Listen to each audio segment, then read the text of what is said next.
Masya Allah, sekarang kita boleh tengok sendiri depan mata mesin yang menghasilkan soft gel untuk olive guard kita.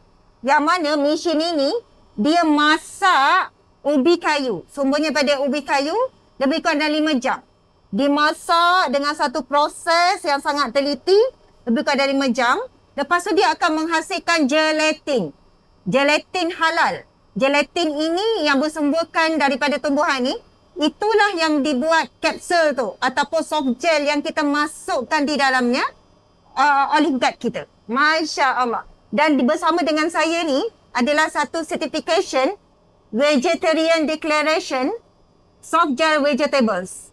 Kalau tengok ni, ini adalah bagaimana ia membuktikan bahawa kita punya soft gel tu memang daripada sumber tumbuhan, dan di sini juga memang ditulis lagi SGS ni kita tahu ia adalah makmal antarabangsa yang mengesahkan bahawa ia tak ada chemical kan? Tak ada. Okay.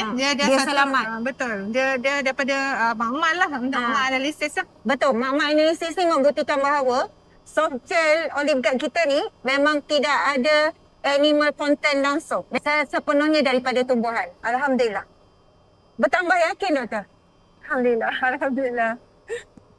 Okay.